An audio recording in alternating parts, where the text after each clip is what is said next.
gives you a pretty good start. And then the other good news, the other components with Addison and one of our stories I think that's emerging based on the spring is Steve Stelianos, who really struggled a year ago with the transition, but I can really envision him doing some things. So we're not going to get knocked out of that personnel group if somebody has come out for a chin strap or something like that. But it's nice to know we have a couple of really quality players, and Luke and Eric, I think you have two guys that are proven players, and that's one thing about this NIL or the transfer portal that getting Cade he was a playoff quarterback, and we got him. In the NFL, that doesn't happen. Those guys, their contracts never expire, but we got one of them to come here, and it's kind of the same discussion with Eric, so it's exciting. Yeah.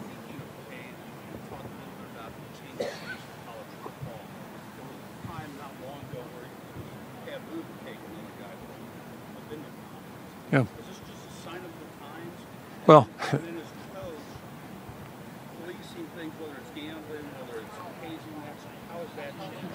well, ironically, I think we had a quarterback go, the vice versa chain. I think they won 10 games with him. So, and he was our second best guy. So it's kind of funny how it goes sometimes.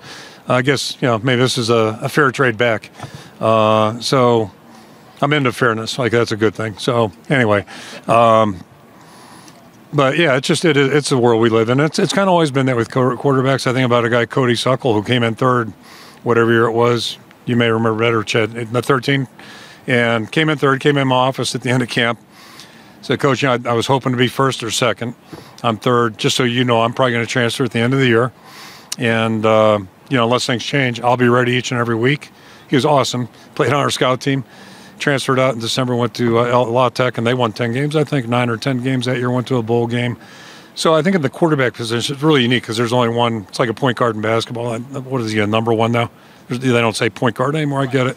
So anyway, but there's only one of those guys. So, it's just part of the deal. And then the other question is just about the bank gambling thing. Yeah. Yeah, it's nonstop, and you can't know everything. It just can't. But but it's your responsibility. I'm not void of that knowledge. It's your responsibility. So you just try to be as thorough as you can. Try to have a culture that's as strong as possible. But the gambling thing's been a great learning experience for me because I was kind of oblivious to it. I don't gamble.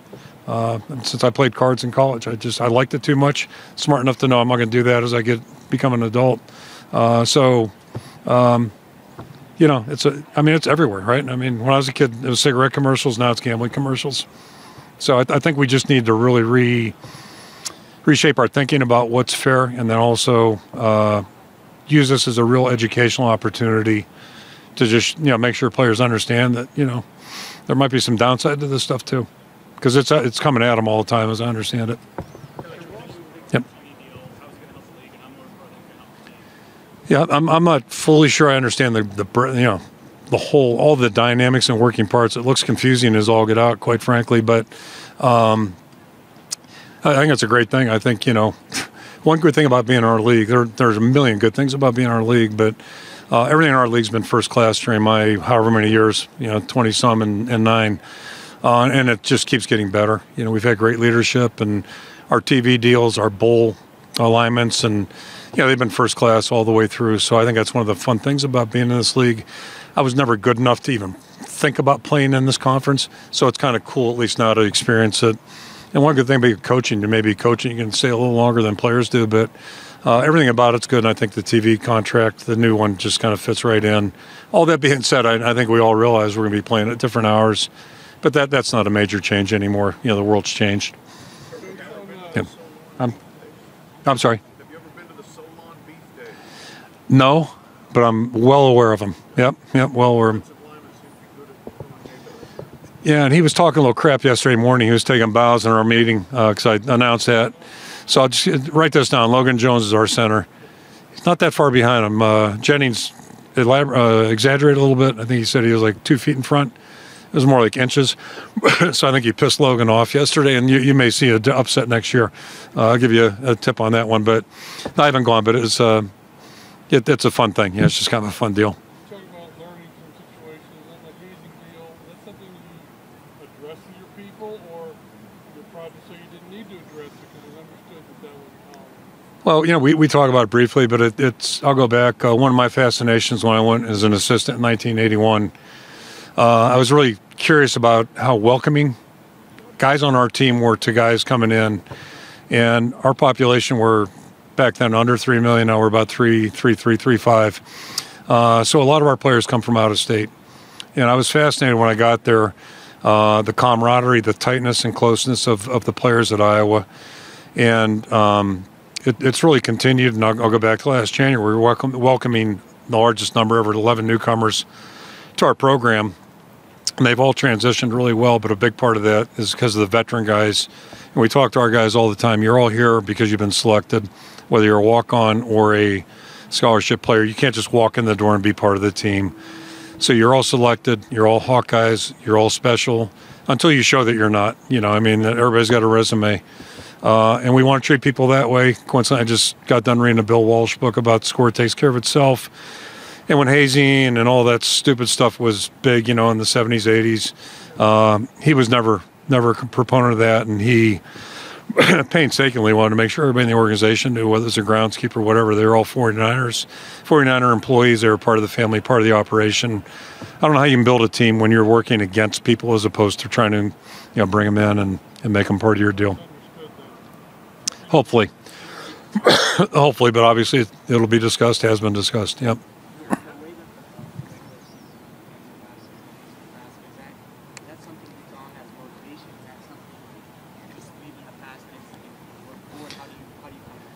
Yeah, I mean, you know, you get over the emotional part of games, and then you have to look at the game and really dissect it. And it's probably an illustration of who we were at that time. We didn't have Sam playing, and then we lose Cooper early in the game, and then we lose our quarterback, and obviously we had a big drop-off when that happened. So it's not as simple as that, but to say that those weren't factors, they were. And the story is that we didn't have anybody that could take the place of those guys. And operate the way we have to, you know, to be successful. So I'm not saying we lost a winnable game. In my mind, we did, but that would be disrespectful to our opponents. But it's a reminder of, I'll go back to 2000, when we finally started getting traction. We beat Penn State at Penn State overtime, beat Northwestern, top 20 team, I think at that time, or 25, I think top 20, upset them in Kinnick, and we went up and lost at Minnesota. And there were a couple key plays in there. One was Bob Sanders got knocked out, and the guy that came in for him, I won't say his name, took 2 false steps. They beat us down the sideline for a touchdown. And, you know, it's a young player mistake. And my takeaway from that was, you know, we weren't going to the Rose Bowl that year. We weren't going to any bowl. We had won 3 games. So in some way, maybe it was better we lost that game, big picture, because it let us know that we didn't have it figured out, and we still got a lot of work to do. And so I kind of look at losses that way sometimes. And, yeah, hopefully we'll have better depth moving forward. Hopefully we can survive some of those little landmines a little bit better. But, you know, all that being said, it was disappointing. It would have been, whatever, 7 in a row if we'd won that one, plus the bowl game. But that's football. We play in a lot of close games, and the challenge is to win those every year.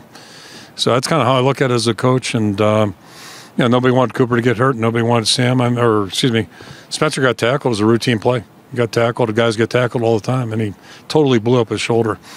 So, you know, you go through it, you learn from it, and you move on, see what you can do to get better. Kirk, test your memory a little more. You got Michigan State this year, and 10 years ago they played almost the same date at your place. It was October 5th, 2013. Okay. Sort of sprung their Rose Bowl. Yeah. And I'm just wondering if you have any recollection of that game. Oh, yeah. Yeah, it wasn't good. I remember that. Yeah. Was it 11 or 12? It was 11, I think. Well, 11 is where it went the other way. Right. I like that game better if you want to talk about that one. But, yeah, that was – correct me if I'm wrong. Was their offensive coordinator under heat in that game going into it? Oh, yeah. I think he was, and I think Northwestern, same thing like in 16. It's funny how reoccurring themes come up. But, yeah, that's kind of when their quarterback really matured. I think safe to say I don't follow their team that close, but he kind of blossomed, had a pretty good career. Things came together for him that day. I do remember a blatant I'm big, you know, I'm taking you on a tangent. I hate our cut blocking rules. And we had a guy, not cut block, but clip one of the D linemen in that game. And that's always been that's a clip. I get that. These others are cut blocks. So I remember that play from the game too. But there wasn't much I liked about that game. But it was I thought, a pivotal win for them. Did you at that time think that was a team that had a chance? No, I couldn't have predicted where they were heading. But, you know, Mark did such a great job. And they were they were tough to play each and every year. I mean, I'll go back to our 2009 game. What a great football game that was. So it was usually a tough game when those two teams got together. Yep. You said something on the stage about the offensive line maturity. Maybe this change you saw? I think so. What did you mean by that? Transfers coming in, or just? No, I'll give you. I'll cherry pick an easy example. Well, two. I'll give you two. So Connor Colby, right? I'm standing out there. We had our last workout yesterday morning. I'm watching him, and I said, this guy's in his second year, this past year, and we're treating him like he was a returning starter last year. His second year in college, and there was a time when guys played 5, offensive linemen played 5, and they usually played pretty well in 3 and 4 and 5, good in 3, but 4 or 5, and so and the same thing with Logan Jones. Like Logan probably should get a medal for the way he played last year, because what he did was so difficult, moving in March and then starting every game, and he played pretty well last year. And this guy, everything he does is just at such a high level. So to think he's not going to be better this year and next year, like seriously. And I'd say the same thing about Connor. I think he'll be at a different level, physically, certainly maturity. He'll understand coaching a little bit better. It's asking an awful lot for a first, second year guy to go out there and play well in at that position, especially. It's really challenging. We've had guys do it. But I would suggest Tristan Wirfs was a lot better in year 3 than 1 and 2. So that's the part you can't microwave. You just can't, you can't give it to a guy. You can't have a guy walk in the weight room and say, okay, you went from 250 to 350 in 1 week time. That doesn't happen. And it's kind of a similar process. And I feel good about the whole group that way. Nick DeYoung, I might go right down the list. Every guy is a better player. And I can't say it about Mason because we didn't have him out there this spring. But he'll be healthy this year, and he's a year more mature, and I'm around him frequently, and he'll play at a much higher level too. And I don't want to say he's just been surviving, but there's a difference between like doing your job and then really like doing your job well and having, some control. So I just think we're closer to that point. We're not there yet by any stretch. We really need a good month. But I think we'll have a chance maybe to play at a level where it kind of meets the standard we're looking for. And it's not the guys that haven't tried. It's not injuries. There's a million things that factor into it. And I, again, say George is an unbelievable coach. So that's not the issue. It's just, we could step on 10 landmines in the next 2 weeks. I don't think it's going to happen. I think we'll be a little bit better that way. And that makes everything easier to do. Which innings done, or what you like from him on the outside? He's one of the smarter guys we've had, I think, based on the courses and grades. The courses he takes, I can't pronounce, and the grades he gets. But he really hides it well. Like, when you talk to him, right? And it's like, really?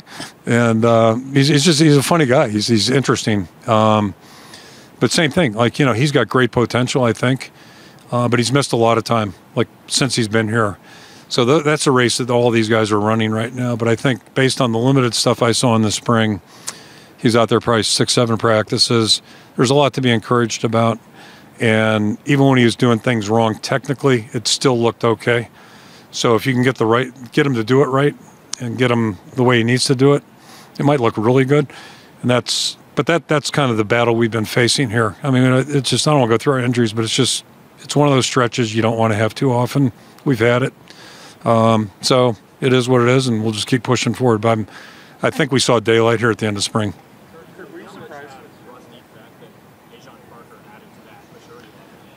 Yeah, both are mature. Both really operated a high level. Dejan, unfortunately, won practice, and that was it. So we'll learn more about him. And then Rusty, we haven't seen on the field. But both of them are older guys. They really are focused on right things. And they've been really good, strong additions to our team that way. And anytime you lose players, to get guys with positive experience is a good thing. Kirk, were you surprised at all to see Wisconsin move into an air raid, just as long as you've coached against them and the identity's been so consistent, kind of that hard left turn there? Yeah, I don't want to say surprised, but interested. It's different, but it's just again, it's like a lot of things. I don't know a lot about it. I had tremendous respect for Paul as a coach, as a player. I think he was highly underrated as a coach, me personally. Or not as a player, but his teams, the way they're coached. And, like a lot of these, we play Wisconsin. It's just like, it's going to be hard. You know that. They've always been well coached. And I also know that Luke Fickell's a tremendous person. I know he did a great job, unbelievable job at Cincinnati. So my guess is it's going to look different, but they're going to be really good again.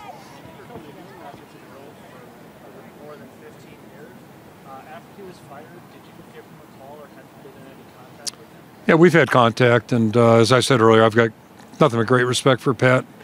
I'm not close personal friends. I mean, the guys on our staff, we don't have enough time to be good friends with each other. So, but I've competed against Pat. I had great admiration for the way he took over a very, just a tragic situation with Coach Walker's passing. And he was a really young guy, and the job he did was phenomenal, in my opinion. What a hard job he had. And then competing against his teams through the years, I mean, they've been nothing but just, first class. They do a great job coaching up there. So I have great respect for him as a person and as a player. And I'm not going to say we don't know each other. We do. And I've got great respect for Pat. I think he's a tremendous person.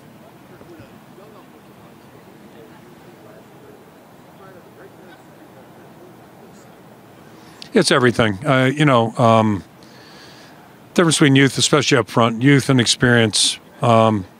Best description I've got of experience is like, this is inexperience. That's experience, right? You can look left, look right, see things. And young guys tend to see the world like this, probably at all positions, and the great players have vision. Jonathan Ogden, I swear, playing left tackle, knew what the safety over there was doing. He just had that the vision they talk about with running backs. So, that takes a lot of work. It takes a lot of time and repetition unless you're a freak.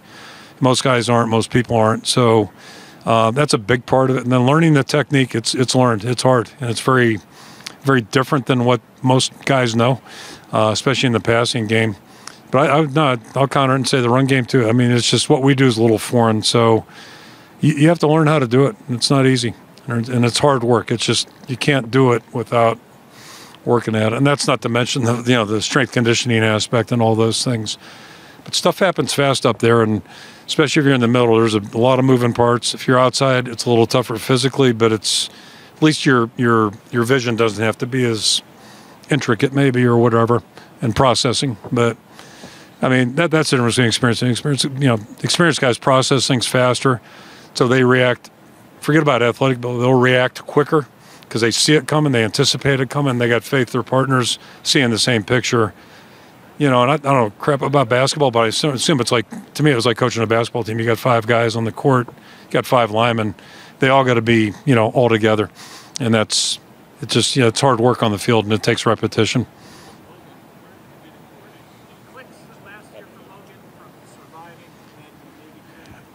I caught myself right before the season because he just does everything. Everything he does is quality. And I'm like, I mentioned it to our guys. I said, this guy hasn't played a game. And Robert Gallery's first spring game, we called a play. Everybody went left. Gallery went right, and it taught me a great lesson. There's like 10,000 people, 12,000 people there. He's from Masonville, Iowa. So for him, that was a big deal. But it taught me a lesson. Like, it's the first time on the field with fans, it's a big difference. And plus, you're playing, we're playing pretty good people, including South Dakota State last year. It's a salty group. So now he's out there playing against guys and things are happening fast, and things aren't going smooth, and all that stuff that factors into it. I thought he did a remarkable job. And I'm not saying he played remarkably, but he did a remarkable job. I think he has a chance to be a remarkable player in the next 2 years. I really do, just based on what I saw. I think, the guy's just, he's got something about him that's really encouraging.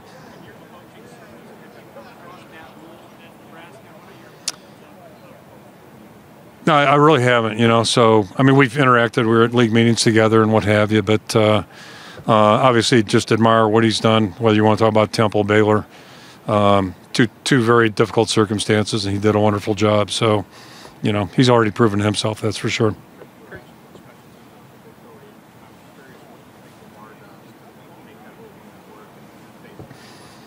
Two things. I'm really appreciative the NCAA expanded the staffs a few years back, allowed us to create a special teams only position, which I think is really important. It's one of the real overlooked aspects, and the mental game for the specialists in particular. It's not the same as guys that sit in the bullpen in baseball games. They're not, way out there, but they're kind of out there because they're not, like during practice, they're going kicking balls indoors. It's warm, no wind. They don't think I knew that, but that's why they go in there. So they're in their kind of little worlds, and then they got to go out there and put out the fire or come through. But yeah, there's so much to it, and coaching in the NFL gave me an appreciation for the depth and the importance of the teaching there. And LeVar's really embraced that role. He did a nice job in the other positions, but this, I think this has really been a great role for him. He's embraced it. He's done a wonderful job, and the players really respond to him. And obviously it goes beyond the specialists, but that's a big component. And then our core guys, we've always kind of had a tradition going back 20-plus years. All of our best guys have played special teams. Dallas Clark, Bob Sanders go right down the list. And most of our best guys, throw Hodge and Greenway in there too. Like, those guys are in there knocking on your door. They want to play more special teams, and we can't afford to have them not on the field on regular downs. So you try to budget how much, where do you use them without, killing them too. So, but it's important. Coach, when you pick some schedule format, I always do anything in the conference that has 3 protected rivals. What does that say about the reputation of the program and the atmosphere? I'm not sure what it says, but it's. I remember, whenever we had the first division, I think there was like 3-4 years we didn't play Illinois. That was weird. We went a couple of years not playing Wisconsin, and I've been around long enough to have some appreciation for geography and tradition. So it's just kind of weird not having that. So I wish we had more than 3, but at least it's nice to know that those will be protected. I don't know for how long, but whatever. It's just, I think it's good for the fans, fan engagement, all those kinds of things, and it just makes sense. How difficult is it to game plan for a guy like Marvin Harrison? It's impossible. I mean, in a word. And as you probably saw, it was a challenge. It's been a challenge for everybody.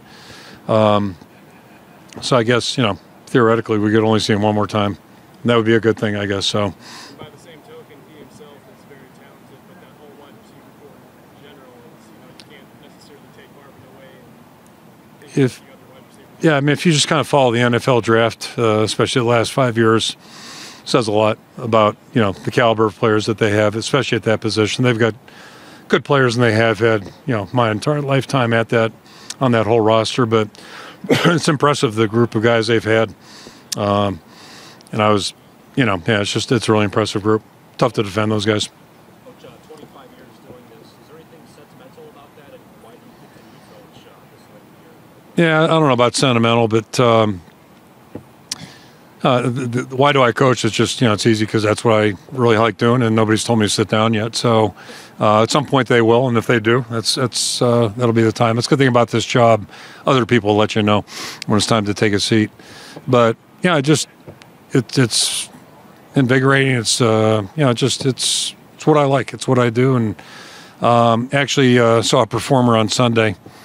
It's funny, a guy that I should have known, but I don't know. But anyway, I won't bore you with the details. But up on stage, he says he lives most of his life. He doesn't have any hobbies. He performs, and then he prepares. He's in the studio preparing and doing whatever musicians do. And I can identify with that. And I'm lucky. I like my job a lot. I like sitting out in the back too of my house. I really enjoy that, and with peace and quiet occasionally, coffee or another beverage, and all those things too. But I really like what I do. I like the people I'm around, and feel fortunate. If you told me in 1981 I was going to live 30 plus years in the state of Ohio, I would have said you're absolutely nuts, out of your mind. And so you just never know where life's going to take you, and I've been really lucky. You've been very selective in the transfer portal. You guys obviously attacked it, got a lot of different players that will be playing. I guess just, now that you've had a few months with all these new guys, has that sort of changed your philosophy about the transfer portal? How are you going to characterize it? Yeah, I don't know about change because, the conditions weren't the same in years previous. So, we play football, so it's always the same field. But in baseball, right field, ground rules, bounces over. So you play the field you're on. I grew up in Pittsburgh. There's always one long outfield and always one short, because that's how the fields are, the hills and all that stuff. So you play in Brookline, a little neighborhood in Pittsburgh there. You hit a fly ball to right, it's a double. Normal fly ball. It's a good deal. All right, if you're a left-hander, I was a left-handed hitter. So, but football, it's not that way. But you have to know the ground rules, and certainly with our environment changing. So what are we going to do to maximize our opportunities here? But I think the other key component is how do you do that without compromising what's really valuable in your program, what you deem to be valuable. So it just gets back to that process of making sure that both sides are really comfortable with what they're getting into. Entirely different. I'll share this with you. Talk to a guy like Nick Jackson, who's going to graduate. At that time, he's graduating in May with a degree in commerce from Virginia versus a 10-year-old. And I don't even know what questions to ask him about what movies he's watching, because, you know what I mean? It's like, wow, what a difference. And this kid knew where he wanted to go. His parents were totally committed to his education, you know, and his well-being. So, you know, it was kind of refreshing in that regard. And now I'm sitting there worried about, okay, how do we replace a Jack Campbell with Sam Laporta? Not only players, but the leadership component. And here's a guy, Nick Jackson, who's captain of Virginia, who might help us fill that void. Will he be Jack Campbell? Who knows? I mean, but there's one Jack Campbell, but he'll be a really good player, I think, and be a great leader for us, and that's important. Kirk, on that transfer portal thing that you talked about, the 60 days, you got 45 after the bowl game, at the regular season. Then the 15, April 15th to the 30th. Is that April 15th to the 30th? Is that too much? And does it put too much stress on your staff throughout recruiting? You got to find out if the guys at home are all happy. I mean, what kind of pressure is that put down? Yeah, I'll give you a couple quick takeaways. So we don't have a lot of good windows as coaches. One of the good windows used to be post-bowl, because you had the convention week, you had whatever. There was about 8-10 days you got back from a bowl. You could, if you wanted to do something, you could. If you just wanted to sit and actually think and maybe just decharge a little bit, you could. But I don't know how many. We had a handful of visits that little window. And it turned out to be good, because you're having dinner with Nick Jackson and his parents. That was great, And so, good, not all negative, but my answer would be, collectively, I think football coaches are probably the dumbest group of adult males in America. We just don't do a good job of controlling our calendar. I don't know how you fix it. I'm not that smart, but we need to do a better job. Would you like to eliminate April 15th to 30th? I'd have to go back, talk to our staff, but I would like to change some of the things that we do. We just kind of run ourselves right into the ground and only have ourselves to blame. So. Especially with NIL now, like how prevalent an athlete enters the portal is an NIL deal impacting their regular school? Yeah, it depends on the player, I think. Certain cases, it's like any market, I think, certain cases it's going to factor in. I'll share one, Hayden Large is listed as our fullback right now, our starting fullback. He's transferring from Dordt to college. His name's Hayden Large. So I got him and his dad sitting in my office in December. Not sure who they are or why they're in my office. I'm joking, but I had a little prelim information. And I knew they were from Grand Rapids, but I figured, okay, they must have lived in Iowa. Name's Hayden, right? Big clue, Hayden or Kinnick. Okay. So how'd you name Hayden? I said, do you guys have ties to Iowa? Oh, not really. They went to Dordt College for whatever reason, and then ended up coming to our place. So tremendous kid, tremendous dad, all that. Felt good about it. And he got there, and he's probably our 8th team tight end. But then we had an injury in camp. We moved during spring ball. We moved him to fullback. He really embraced it. And I was kind of skeptical, but looks like he can carve out a really good role. And there was no fanfare with him coming. That's been true of a lot of our guys. There's no fanfare, they're just coming to be here. And so I think that's probably reflective, probably nationally too. It's not every guy is going to get an NIL deal. And I'll also interject some commentary. I think there's probably a lot of embellishment about some of the deals you hear about. And I get that through just talking to people that probably know a little bit more about it than I do. But that's where we need transparency. That's where we need structure, in my opinion. On that note, Last question. How do you evaluate the strength of your own NIL program, given that there's so much blurry information out there? Yeah, that's a really easy answer. You can't evaluate, because what facts are you basing it on? It's working for us, I think. Could it always be better? It's like everything, Yeah, it could be better, but I'm just thrilled that Brad took the initiative to take the charge on it. Because he's not getting paid. Fortunately, he loves our school. He played golf for Iowa, and he loves the school, loves the programs, and he's been a really strong supporter, thank goodness. And so I'm just thankful. But yeah, there's really no way to compare it, and I think that's part of the problem. I think it would be nice to have transparency. Yep. So, thank you.